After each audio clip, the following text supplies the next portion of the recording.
برداشت کرنا سیکھو گے. یاد رکھو میرے بچوں، اگر آپ صبر سیکھ گئے تو کوئی آپ کو پکڑ نہیں سکے گا. یہ جو ریسنگ گاڑیاں ہوتی ہیں نا، فراری اور مختلف ان کے نام ہیں، مشہور فراری ہے، اٹلی میں بنتی ہے، لمبرگینی، یہ دونوں بنتی ہیں وہاں اٹلی میں. اور اس میں جو آدمی جا رہا ہو اس کے لیے سپیڈ لمٹ کی قید کوئی نہیں، ورنہ سب گاڑیوں پہ 120 کلومیٹر پر کے اوپر جائیں گے تو جرمانہ ہوگا. لیکن جو آدمی لمبرگینی میں جا رہا ہے یا فراری میں جا رہا ہے اس کے لیے کوئی جرمانہ نہیں، چونکہ وہ یوں کرو تو 1 سیکنڈ میں وہ 120 پہ چلی جاتی، صرف اتنا کرنے سے شو ایسے جاتی ہیں. تو میں آپ کو ایک لمبرگینی دینا چاہتا ہوں، فراری 8 کروڑ کی ہے، فراری 8 کروڑ کی گاڑی ہے فراری. کئی دفعہ وہاں جب جاتا ہوں تو کوئی نہ کوئی بٹھا دیتا ہے، یہ آپ کو ذرا سیر کرائیں. وہ ہمارے کو تو شوق کی کوئی چیز ہے نہیں، وہ نوجوانوں کے شوق کی چیز ہے. تو 8 کروڑ کی گاڑی ہے، میں مفت آپ کو دے رہا ہوں، وہ ہے صبر. آخرت کے سفر میں اگر تیز چلنا چاہتے ہو اور سب سے آگے نکلنا چاہتے ہو تو صبر کی فراری پہ سوار ہو جاؤ. تمہیں کوئی پکڑ نہیں سکے گا، تمہارے کوئی قریب بھی نہیں آ سکے. کہ دنیا میں صبر کرنے والوں کا قحط آ گیا. بڑے بڑے علماء ہیں اخلاق سے خالی، بڑے بڑے علماء ہیں صبر جانتے ہی نہیں. اور پورا معاشرہ سر علماء، تم کل کے علماء ہو اس لیے علماء کی بات کر رہا ہوں، ورنہ پورا معاشرہ میرے بچوں صبر سے خالی ہے. تم سیکھو.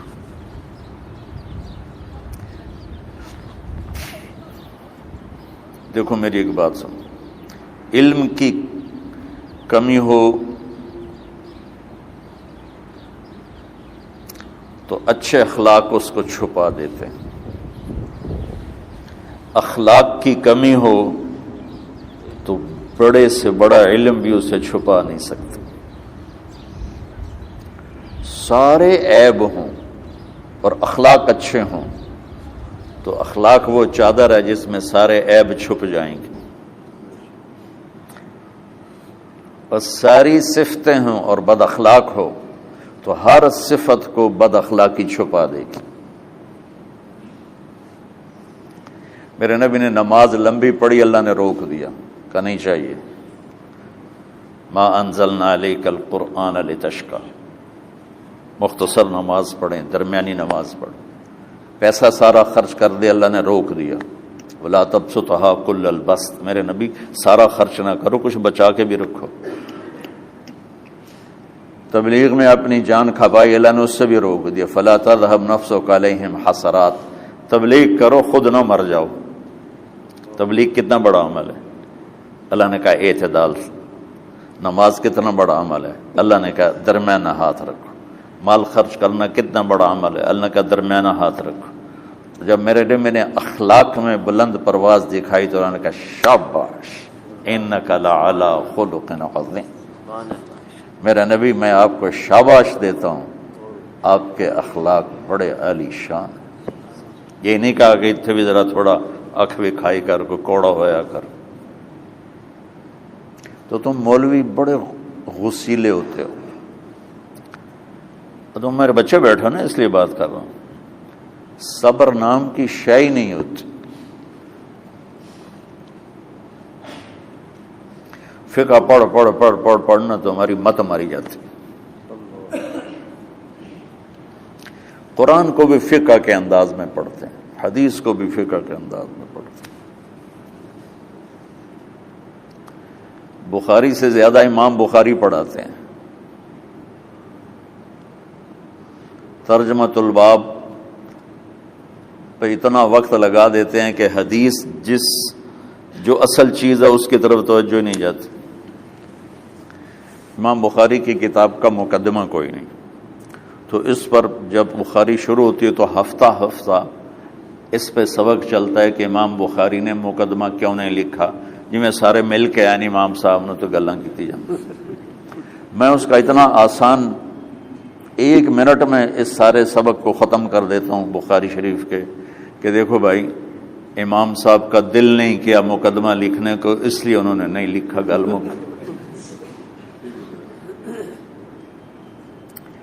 ایک حدیث کے عنوان اور حدیث میں جوڑ نہیں تھا، تو شیخ رمزی بہت بڑے فاضل آدمی ہمارے فیصل آباد، میں نے کہا شیخ یہ جوڑ کوئی نہیں، کہ شیخ ھذا من اصعب ابواب البخاری، یہ بخاری شریف کے مشکل ترین ابواب میں سے۔ میں نے کہا بڑا آسان کام ہے، امام بخاری بھول گئے، ترجمہ کوئی اور تھا، حدیث کوئی اور لکھ دی، بھول گئے، بشری تو ہیں، کیوں بچوں نے مصیبت پان دے۔ تو بچوں شوق سے جاؤ، بہانے نہ کرو، ہماری طرح تھوک ڈال کے پیٹ میں درد، وہ شامہ پہ جان گیا پھر توڑیاں۔ ٹھیک ہے نا، میں زیادہ بول نہیں سکتا ہوں، ضروری سمجھ کے آیا تھا کہ تم خوشی سے جاؤ۔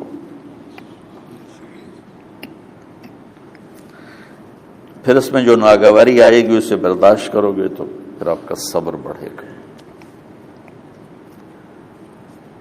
تمہیں صرف میری شہرت نظر آتی ہے، اس میں جتنا مجھے صبر کرنا پڑا ہے وہ تمہارے سامنے نہیں ہے، جتنی کڑوی گولیاں میں نے کھائی ہیں لوگوں سے وہ تو تمہیں نہیں پتا۔ اب تمہیں اتنا نظر آتا ہے کہ واہ واہ ہو رہی ہے آگے پیچھے لوگ، میرے اللہ کا کرم ہے، میری کیا اوقات، آج ہوں کل مر جاؤں گا، اولاد کو بھی یاد نہیں رہے گا کہ طارق جمیل کون تھا۔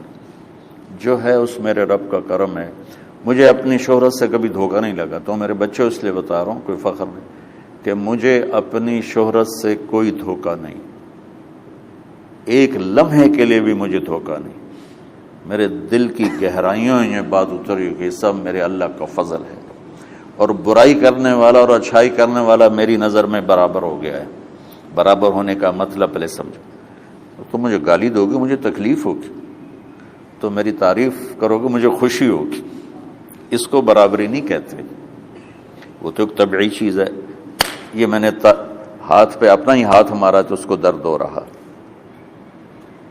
تو اگر میں مولوی شوکت صاحب سے بدتمیزی سے بات کروں گا تو ان کو تکلیف ہوگی، اور میں ان کی قربانیاں بیان کروں گا۔ یہ ذرا کھڑے ہونا،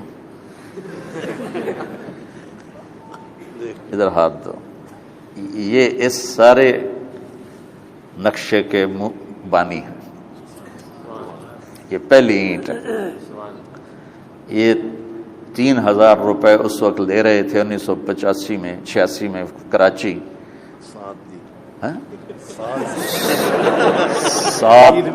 7,000 ان کی تنخواہ تھی، اور میں نے ان کو تلمبے میں بلایا 900 روپے مہینے پر۔ کتنا فرق ہے 7,000 اور 900 کا؟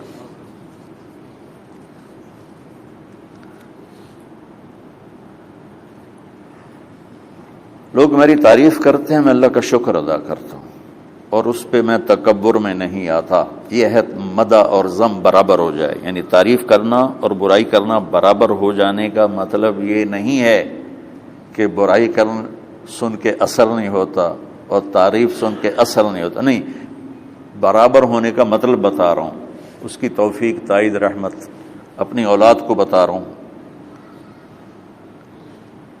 کوئی میری تعریف کرتا ہے میں اللہ کا شکر ادا کرتا ہوں اور اپنے آپ کو بھولتا نہیں ہوں، کوئی میری برائی کرتا ہے تو میرے دل میں اس کے لیے کوئی منفی جذبہ نہیں پیدا ہوتا۔ یہ ہے اچھائی برائی کو برابر کر دینا۔ کہ میرے اوپر مختلف الزام لگتے ہیں تو میں ان کو پی جاتا ہوں، اور اس طرح کا معاملہ کرنے والوں سے اپنے دل کو بالکل صاف رکھتا ہوں، بالکل صاف، اور میرا ان سے معاملہ اسی طرح ہوتا ہے جیسے پھر آؤ جی، اپنی وجہ سے کبھی کسی سے قطع تعلق نہیں کرتا۔ تو بچوں، صبر بہت بڑی دولت، یہ تمہاری تبلیغی زندگی میں بھی کام آئے گی، علمی زندگی میں بھی کام آئے گا، جب تم گھر والے بنو گے، شادیاں ہوں گی، اس وقت یہ کام آئے گا۔ ٹھیک ہے، اب بہانہ تو نہیں کرو گے نا، خوشی سے جاؤ گے نا؟ چلو، السلام علیکم۔